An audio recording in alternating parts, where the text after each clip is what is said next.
राधे राधे, हरे कृष्ण। आप सभी का दिन शुभ हो। आज दिनांक है 4 सितंबर और दिन है गुरुवार। और आज भादो मास के शुक्ल पक्ष की द्वादशी तिथि है, जो कि आज पूरा दिन रहने के बाद अगले दिन सुबह 4:08 पर समाप्त होगी। और आज महाद्वादशी है। आज वामन द्वादशी है। भगवान विष्णु के वामन अवतार का पूजन इस दिन किया जाता है। यदि आप वामन अवतार की कथा सुनना चाहते हो तो अलग से हमारे चैनल पर आज एकादशी की वीडियो में कथा सुनाई गई है, आप जरूर सुन लीजिएगा। आप सुनिए आज का अध्याय।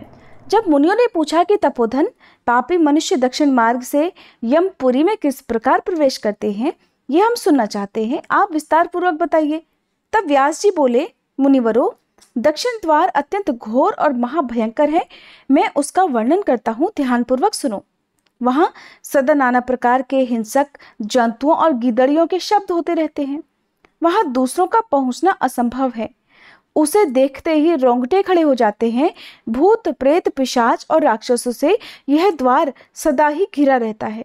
पापी जीव दूर से ही उस द्वार को देखकर त्रास से अर्थात भय से मूर्छित हो जाते हैं और विलाप प्रलाप करने लगते हैं। तब यमदूत उन्हें सांकलों से बांधकर घसीटते और निर्भय होकर डंडों से पीटते हैं। साथ ही डांटते फटकारते भी रहते हैं। होश में आने पर वे खून से लथपथ होकर पग पग पर लड़खड़ाते हुए दक्षिण द्वार को जाते हैं। रास्ते में कहीं तीखे कांटे होते हैं और कहीं छुरे की धार के समान तीखे पत्थरों के टुकड़े बिछे होते हैं। कहीं कहीं कीचड़ ही कीचड़ भरी रहती है और कहीं कहीं ऐसे गड्ढे होते हैं जिनको पार करना असंभव सा होता है। कहीं कहीं लोहे की सुई के समान कीलें गड़ी होती हैं। कहीं वृक्षों से भरे हुए पर्वत होते हैं जो किनारों पर झरने गिरते रहने से बड़े दुर्गम लगते हैं और कहीं कहीं पर तपे हुए अंगारे बिछे होते हैं। ऐसे मार्ग से दुखी होकर पापी जीवों को यात्रा करनी पड़ती है। कहीं दुर्गम गर्त, कहीं चिकने ढेले, कहीं तपाई हुई बालू और कहीं तीखे कांटे होते हैं। कहीं दावानल जलता रहता है, कहीं तपी हुई शिला है तो कहीं कहीं जमी हुई बर्फ। कहीं पर इतनी अधिक बालू है कि उसी मार्ग से जाने वाला जीव उसमें गले तक डूब जाता है। कहीं दूषित जल से और कहीं कंडे की आग से वह मार्ग भरा रहता है। कहीं पर सिंह, भेड़िए, बाघ, डांस और भयानक कीड़े डेरा डाले रहते हैं। कहीं कहीं बड़ी बड़ी जोंके और अजगर पड़े रहते हैं। भयंकर मक्खियां, विषैले सांप और दुष्ट और बलोदमत हाथी उन्हें सताया करते हैं। खुरों से रास्ते को खोदते हुए तीखे सींगों वाले बड़े बड़े सांड, भैंसे और मतवाले ऊंट सबको कष्ट देते हैं। भयानक डायने और भीषण रोगों से पीड़ित होकर जीव उस मार्ग से यात्रा करते हैं। कहीं धूल मिश्रित प्रचंड वायु चलती है जो पत्थरों की वर्षा करके निराश्रय जीवों को कष्ट पहुंचाती रहती है। कहीं बिजली गिरने से शरीर विदीर्ण हो जाता है। कहीं बड़े जोर से बाणों की वर्षा होती है जिससे सब अंग छिन्न भिन्न हो जाते हैं। कहीं कहीं बिजली की गड़गड़ाहट के साथ ही भयंकर उल्कापात होते रहते हैं और जलते हुए अंगारों की वर्षा हुआ करती है जिससे जलते हुए पापी जीव आगे बढ़ते हैं। कभी जोर जोर से धूल की वर्षा होने के कारण उनका शरीर भर जाता है और जीव रोने लगते हैं। मेघों की भयंकर गड़गड़ाहट से बारंबार दुख पहुंचता रहता है। बाण वर्षा से घायल हुए शरीर पर नमकीन जल की धारा गिराई जाती है और उसकी पीड़ा सहन करते हुए जीव आगे बढ़ते हैं। कहीं कहीं पर बहुत शीतल हवा चलने के कारण अधिक सर्दी लगती है तो कहीं रूखी और कठोर वायु का सामना भी करना पड़ता है। इससे पापी जीवों के अंग अंग में बिवाई फट जाती है। वे सूखने और सिकुड़ने लगते हैं। ऐसे मार्ग से जहां ना तो राह खर्च के लिए कुछ मिल पाता है, ना कोई सहारा ही दिखाई देता है, पापी जीवों को यात्रा करनी पड़ती है। सब और निर्जल और दुर्गम प्रदेश दिखाई देता है। बड़े परिश्रम से पापी जीव यमलोक तक पहुंच पाते हैं। यमराज की आज्ञा का पालन करने वाले भयंकर यमदूत उन्हें बलपूर्वक लेकर जाते हैं। वे एकाकी और पराधीन होते हैं। उनके साथ में न कोई मित्र होता है और न बंधु। वे बस अपने अपने कर्मों को सोचते हुए बारंबार रोते रहते हैं। प्रेतों का सा उनका शरीर होता है। उनके कंठ, होंठ और तालू सूखे रहते हैं। वे शरीर से अत्यंत दुर्बल और भयभीत होकर भूख की ज्वाला से जलते रहते हैं। कोई सांकल में बंधे होते हैं किन्हीं को उत्तान सुलाकर यमदूत उनके दोनों पैर पकड़कर घसीटते हैं और कोई नीचे मुंह करके घसीटे जाते हैं। उस समय उन्हें बहुत दुख होता है। उन्हें खाने को अन्न और न ही पीने को पानी मिलता है। वे भूख प्यास से पीड़ित होकर हाथ जोड़कर दीन भाव से आंसू बहाते हुए गदगद वाणी में बारंबार याचना करते और दीजिए दीजिए की रट लगाते रहते हैं, अर्थात खाने के लिए अन्न और पीने के लिए पानी मांगते रहते हैं। उनके सामने इस अवस्था में देखिए क्या क्या आता है। सामने सुगंधित पदार्थ, दही, खीर, घी, भात, सुगंधित पेय और शीतल जल प्रस्तुत होते हैं। उन्हें देखकर वे बार बार उन्हें मांगने के लिए भीख मांगते रहते हैं। उस समय यमराज के दूत क्रोध में लाल आंखें करके उन्हें फटकारते हुए कठोर वाणी में कहते हैं, ओ पापियों, तुमने समय पर अग्निहोत्र नहीं किया, खुद ब्राह्मणों को दान नहीं दिया और दूसरों को भी उन्हें दान देते समय बलपूर्वक मना कर दिया। उसी पाप का फल आज तुम्हारे सामने उपस्थित हुआ है। तुम्हारा धन आग में नहीं जला था, जल में नहीं नष्ट हुआ था, राजा ने नहीं छीना था और चोरों ने भी नहीं चुराया था। नराधमों, तब भी तुमने जब पहले ब्राह्मणों को दान नहीं दिया, तब इस समय तुम्हें कहां से कोई वस्तु प्राप्त हो सकती है? जिन साधु पुरुषों ने सात्विक भाव से तरह तरह के दान किए हैं, उन्हीं के लिए ये पर्वतों के समान अन्न के ढेर लगे दिखाई देते हैं। इनमें भक्ष्य, भोज्य, पेय, लोहे और चोक्ष सब प्रकार के खाद्य पदार्थ हैं। तुम इन्हें पाने की इच्छा मत करो, क्योंकि तुमने किसी प्रकार का दान ही नहीं किया है। जिन्होंने दान, होम, यज्ञ और ब्राह्मणों का पूजन किया है, उन्हीं का अन्न लेकर सदा यह जमा किया जाता है। नारकी जीवो, ये दूसरों की वस्तु हम तुम्हें भला कैसे दे सकते हैं? यमदूतों की ये बात सुनकर वे भूख प्यास से पीड़ित जीव उस अन्न की इच्छा भी छोड़ देते हैं। इसके बाद यमदूत उन्हें भयानक अस्त्रों से पीड़ा देते हैं। मुदगर, लोहदंड, शक्ति, तोमर, पट्टिश, परिघ, भिंदीपाल, गदा, फरसा और बाणों से उनकी पीठ पर चोट मारी जाती है और सामने की ओर से सिंह तथा बाघ आदि उन्हें काट खाते हैं। इस प्रकार के पापी जीव न तो भीतर प्रवेश कर पाते हैं और न ही उन्हें उस द्वार से बाहर ही निकालने दिया जाता है। अत्यंत दुखी होकर करुण विलाप किया करते हैं। इस प्रकार वहां भली भांति पीड़ा देकर यमराज के दूत उन्हें भीतर प्रवेश कराते और फिर उस स्थान पर लेकर जाते हैं जहां सबका नियंत्रण करने वाले धर्मात्मा यमराज रहते हैं। वहां पहुंचकर वे दूत यमराज को उन पापियों के आने की सूचना देते हैं और उनकी आज्ञा मिलने पर उन्हें उनके सामने उपस्थित कर देते हैं। तब पापाचारी जीव भयानक यमराज और चित्रगुप्त को देखते हैं। यमराज उन पापियों को बड़े जोर से फटकारते हैं और चित्रगुप्त धर्मयुक्त वचनों से पापियों को समझाते हुए कहते हैं, पापाचारी जीवो, तुमने दूसरों के धन का अपहरण किया है और अपने रूप और वीर के घमंड में आकर पराई स्त्रियों का सतीत्व नष्ट किया है। जीव खुद जो कर्म करता है उसका फल भी उसे स्वयं ही भोगना पड़ता है। ये जानते हुए भी तुमने अपना विनाश करने के लिए पाप कर्म क्यों किया? अब किया तो शोक क्यों कर रहे हो? अपने कुकर्मों से ही तुम पीड़ित हो रहे हो। तुमने अपने कर्मों द्वारा जिन दुखों को अर्जित किया है उन्हें अब भोगो। इसमें किसी का कोई दोष नहीं है। ये जो राजा लोग मेरे सामने आए हुए हैं, इन्हें भी अपने बल का बड़ा घमंड था। ये अपने घोर दुष्कर्मों द्वारा ही यहाँ लाए गए हैं और इनकी बुद्धि बहुत ही खोटी थी। इसके बाद यमराज राजाओं की ओर देखकर कहते हैं, अरे ओ दुराचारी राजाओं, तुम लोग अपनी प्रजा का विध्वंस करने वाले हो। थोड़े दिनों तक रहने वाले राज्य के लिए तुमने क्यों भयंकर पाप किया? राजाओं, तुमने राज्य के लोभ, मोह, बल तथा अन्यान्य से जो प्रजाओं को कठोर दंड दिया है, उसका यथोचित फल अब यहाँ इस समय भोगो।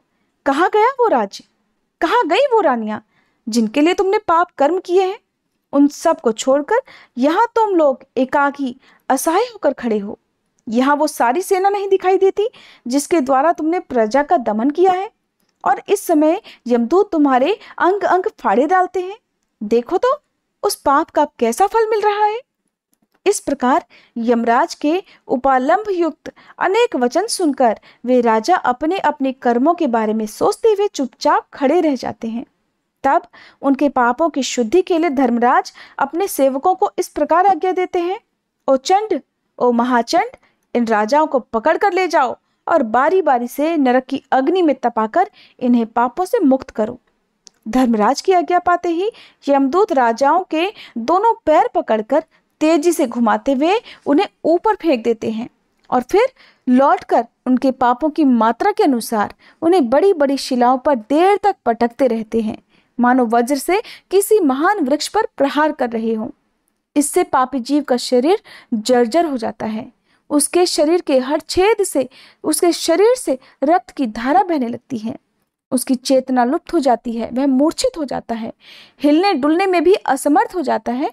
इसके बाद शीतल वायु का स्पर्श होने पर वह धीरे धीरे होश में आता है। तब यमराज के दूत उसे पापों की शुद्धि के लिए नरक में डाल देते हैं। एक पाप से निवृत्त होने पर वे दूसरे पापियों के विषय में यमराज से निवेदन करते हैं कि देव, आपकी आज्ञा से हम दूसरे पापियों को भी ले आए हैं। ये सदा धर्म से विमुख और पाप परायण रहा है। ये दुराचारी व्याध है। इसने महापातक और उपपातक सभी किए हैं। ये अपवित्र मनुष्य सदा दूसरे जीवों की हिंसा में लीन रहा है। ये जो दुष्टात्मा खड़ा है, अगम्य स्त्रियों के साथ समागम करने वाला है। इसने दूसरों के धन का भी अपहरण किया है। ये कन्या बेचने वाला, झूठी गवाही देने वाला, कृतघ्न तथा मित्रों को धोखा देने वाला है। इस दुरात्मा ने मदोन्मत्त होकर सदा धर्म की निंदा की है। मर्त्यलोक में केवल पाप का ही आचरण किया है। देवेश्वर, इस समय इसको दंड देना है या इस पर कृपा करनी है, ये बताइए, क्योंकि आप ही निग्रह अनुग्रह करने में समर्थ हैं। हम लोग तो केवल आपकी आज्ञा पालन करते हैं। इस प्रकार निवेदन करके वे दूत पापी को यमराज के सामने उपस्थित कर देते हैं और खुद दूसरे पापियों को लाने के लिए चल देते हैं। जब पापी पर लगाए गए दोषों की सिद्धि हो जाती है, तब यमराज अपने भयंकर सेवकों को उन्हें दंड देने के लिए आदेश देते हैं। वशिष्ठ आदि महर्षियों ने जिसके लिए जो दंड नियत किया है, उसी के अनुसार वे यम किंकर पापी को दंड देते रहते हैं। अंकुश, मुद्गर, डंडे, आरे, शक्ति, तोमर, खड्ग और शूलों के प्रहार से पापियों को मारते हैं। अब नरकों के भयंकर स्वरूप का भी वर्णन सुनो। महावीची नामक नरक रक्त से भरा रहता है। उसमें वज्र के समान कांटे होते हैं। उसका विस्तार 10,000 योजन है। उसमें डूबा हुआ पापी जीव कांटों में बिंधकर बहुत कष्ट भोगता है। गौओं का वध करने वाला मनुष्य उस भयंकर नरक में 1,00,000 वर्षों तक रहता है। कुंभीपाक का विस्तार 100 लाख योजन है। वह अत्यंत भयंकर नरक है। वहां की भूमि तपाए हुए तांबे के घड़ों से भरी रहने के कारण अत्यंत प्रज्वलित दिखाई देती है। वहां गरम गरम बालू और अंगारे बिछे होते हैं। ब्राह्मण की हत्या तथा पृथ्वी का अपहरण करने वाले और धरोहर को हड़प लेने वाले पापी उस नरक में डालकर प्रलय काल तक जलाए जाते हैं।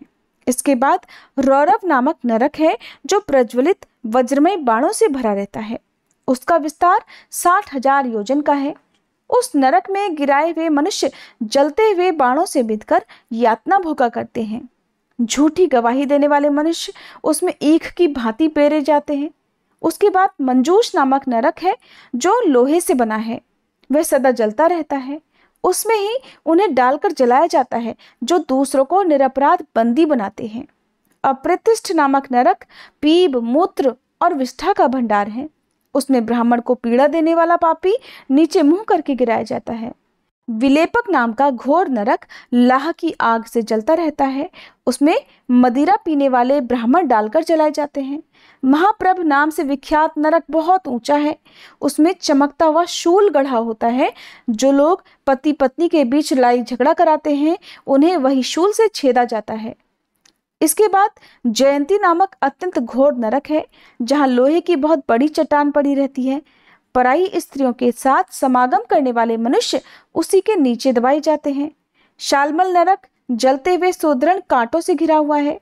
जो स्त्री अनेक पुरुषों के साथ समागम करती है, उसे उस शालमल नामक वृक्ष का आलिंगन करना पड़ता है।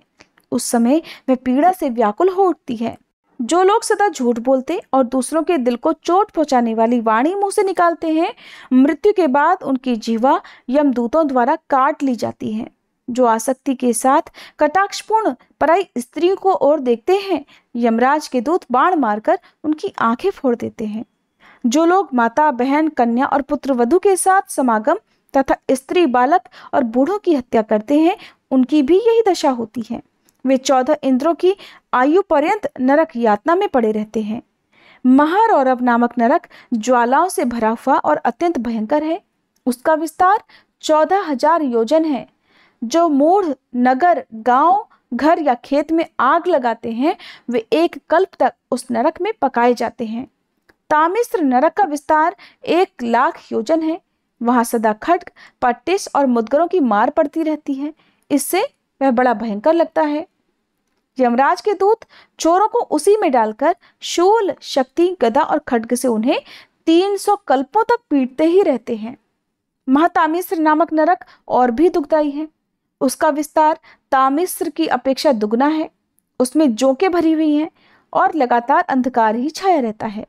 जो माता पिता और मित्र की हत्या करने वाले हैं, विश्वासघाती हैं, वे जब तक ये पृथ्वी रहती है तब तक उसमें पड़े रहते हैं और जोंकें लगातार उनका रक्त चूसती रहती हैं। असीपत्रवन नामक नरक तो बहुत ही कष्ट देने वाला है। उसका विस्तार 10,000 योजन है। उसमें अग्नि के समान प्रज्वलित खड्ग पत्तों के रूप में भरे हुए हैं। वहां गिराया हुआ पापी खड्ग की धार के समान पत्तों द्वारा क्षत विक्षत हो जाता है। उसके शरीर में सैकड़ों घाव हो जाते हैं। मित्रघाती मनुष्य उसमें एक कल्प तक रखकर काटा जाता है। करम्ब बालुका नामक नरक 10,000 योजन बड़ा है। उसका आकार कुएं की तरह है। उसमें जलती हुई बालू, अंगारे और कांटे भरे हुए हैं। जो भयंकर उपायों द्वारा किसी मनुष्य को जला देता है वह उस नरक में 1,10,300 वर्षों तक जलाया और विदीर्ण किया जाता है। काकोल नामक नरक कीड़ों और पीप से भरा रहता है। जो दुष्टात्मा मनुष्य दूसरों को न देकर अकेला ही मिठाई खाता है वह उसी में गिराया जाता है। कुंभल नरक विष्ठा, मूत्र और रक्त से भरा होता है। जो लोग पंच यज्ञों का अनुष्ठान नहीं करते वे उसी में गिराए जाते हैं। महाभीम नरक अत्यंत दुर्गंध युक्त, मांस और रक्त से भरा है। अभक्ष्य भक्षण करने वाले नीच मनुष्य उसमें गिरते हैं। महावट नरक मुर्दों से भरा होता है। वह बहुत से कीड़ों से भरा रहता है। जो मनुष्य अपनी कन्या बेचता है वह नीचे मुंह करके उसमें गिराया जाता है। तिलपाक नाम से प्रसिद्ध नरक बहुत ही भयंकर बताया गया है। जो लोग दूसरों को पीड़ा देते वे उसमें पेरे जाते हैं। तैलपाक नरक में खौलता हुआ तेल भूमि पर बहता रहता है। जो मित्रों तथा शरणागतों की हत्या करते हैं वे उसी में पकाए जाते हैं। वज्रपाट नामक नरक वज्रमयी श्रृंखला से भरा रहता है। जिन लोगों ने दूध बेचने का व्यवसाय किया है उन्हें वहां निर्दयता पूर्वक पीड़ा दी जाती है। निरुच्छ्वास नामक नरक अंधकार से भरा हुआ और वायु से रहित होता है। जो ब्राह्मण को दिए जाने वाले दान में रुकावट डालता है वह निश्चेष्ट करके उसमें डाल दिया जाता है। अंगोरोपचय नामक नरक दहकते हुए अंगारों से भरा रहता है।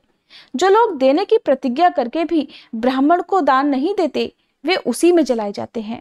जो झूठ बोलता है उसे महापाई नरक में डाल दिया जाता है। महाज्वाल नामक नरक सदा आग की लपटों से प्रकाशित और भयंकर होता है। जो मनुष्य पाप में मन लगाते उन्हें बहुत लंबे समय तक उसी में जलाया जाता है। क्रकच नामक नरक में वज्र की धार के समान तीखे आरे लगे होते हैं। उसमें अगम्या स्त्री के साथ समागम करने वाले मनुष्यों को उन्हीं आरों से चीरा जाता है। गुड़पाक नरक खौलते हुए गुड़ के अनेक कुंडों से भरा होता है।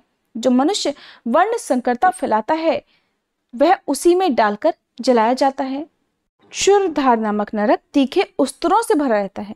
जो लोग ब्राह्मणों की भूमि हड़प लेते हैं वे एक कल्प तक उसी में डालकर काटे जाते हैं। अम्बरीश नामक नरक प्रलयाग्नि के समान प्रज्वलित रहता है। सोने की चोरी करने वाला मनुष्य करोड़ कल्पों तक उसमें जलाया जाता है। वज्र कुठार नामक नरक वज्र से भरा हुआ है। पेड़ काटने वाले पापी मनुष्य उसी में डालकर काटे जाते हैं। परिताप नामक नरक भी प्रलयाग्नि से भरा रहता है, जलता ही रहता है। विष देने तथा शहद की चोरी करने वाला पापी उसी में यातना भोगता है। कालसूत्र नरक वज्रमय सूत से बना हुआ है। जो लोग दूसरों की खेती नष्ट कर देते हैं वे उसी में घुमाए जाते हैं, जिससे उनका अंग छिन्न भिन्न हो जाता है। कश्मल नरक मुख और नाक के मल से भरा होता है। मांस की रुचि रखने वाला मनुष्य उसमें एक कल्प तक रखा जाता है। उग्रगंध नामक नरक लार, मूत्र और विष्ठा से भरा होता है। जो पितरों को पिंड नहीं देते वे उसी नरक में डाले जाते हैं। दुर्धर नरक जोंकों और बिच्छुओं से भरा होता है। सूदखोर मनुष्य उसमें 10,000 वर्षों तक पड़ा होता है। वज्र महापीड़ नामक नरक वज्र से ही बना होता है। जो दूसरों के धन धान्य और सोने की चोरी करते हैं उसी में डालकर उनको यातना दी जाती है। यमदूत उन चोरों को छुरों से क्षण क्षण पर काटते रहते हैं। जो मूर्ख किसी प्राणी की हत्या करके उसे कौवे और गीध की तरह खाते हैं, उन्हें एक कल्प तक अपने ही शरीर का मांस खाना पड़ता है। जो दूसरों के आसन, शैया और वस्त्र का अपहरण करते हैं, उन्हें यमदूत शक्ति और तोमरों से घायल कर देते हैं। जिन खोटी बुद्धि वाले पुरुषों ने लोगों के फल या पत्ते भी चुराए हैं, उन्हें क्रोध में भरे हुए यमदूत तिनकों की आग में जला डालते हैं। जो मनुष्य पराये धन और पराई स्त्री के प्रति सदा दूषित भाव रखता है, यमदूत उसकी छाती में जलता हुआ शूल गाड़ देते हैं। जो मनुष्य मन, वाणी और क्रिया द्वारा धर्म से विमुख रहते हैं, उन्हें यमलोक में बड़ी भयंकर यातना भुगतनी पड़ती है। इस प्रकार लाखों, करोड़ों और अरबों नरक हैं, जहाँ पापी मनुष्य अपने कर्मों का फल भोगते हैं। इस लोक में थोड़ा सा भी पाप कर्म करने पर यमलोक में भयंकर नरक के भीतर घोर यातना सहनी पड़ती है। मूर्ख मनुष्य साधु पुरुषों द्वारा बताए हुए धर्मयुक्त वचनों को नहीं सुनते। जब कोई उनसे परलोक की चर्चा करता है, तब वे झट यही उत्तर देते हैं कि किसने स्वर्ग और नरक को देखा है, किसने अपनी आंखों से इन्हें देखा है। ऐसे लोग दिन रात प्रयत्न पूर्वक पाप किया करते हैं, धर्म का आचरण तो वे भूल कर भी नहीं करते। इसी प्रकार जो इसी लोक में अपने कर्मों के फल को भोगना मानते हैं, परलोक के प्रति जिनकी तनिक भी आस्था नहीं है, ऐसे नराधम भयंकर नरकों में पड़ते हैं। नरक का निवास अत्यंत दुखदायी और स्वर्गवास सुख देने वाला है। मनुष्य शुभ कर्म करने से स्वर्ग पाते हैं और अशुभ कर्म करने से घोर नरकों में जाते हैं। मुनियों ने पूछा, अहो, यमलोक के मार्ग में तो बड़ा भयंकर दुख होता है। साधु श्रेष्ठ, आपने उन दुखों के साथ ही घोर नरकों तथा दक्षिण द्वार का भी वर्णन किया। हे ब्राह्मण, उस भयानक मार्ग में कष्टों से बचने का कोई उपाय है या नहीं है? अगर है तो बताइए, किस उपाय से मनुष्य यमलोक में सुखपूर्वक जा सकते हैं? तब व्यास जी ने जो कुछ भी बताया उसका वृतांत आप सभी अगले अध्याय में जरूर सुनिएगा।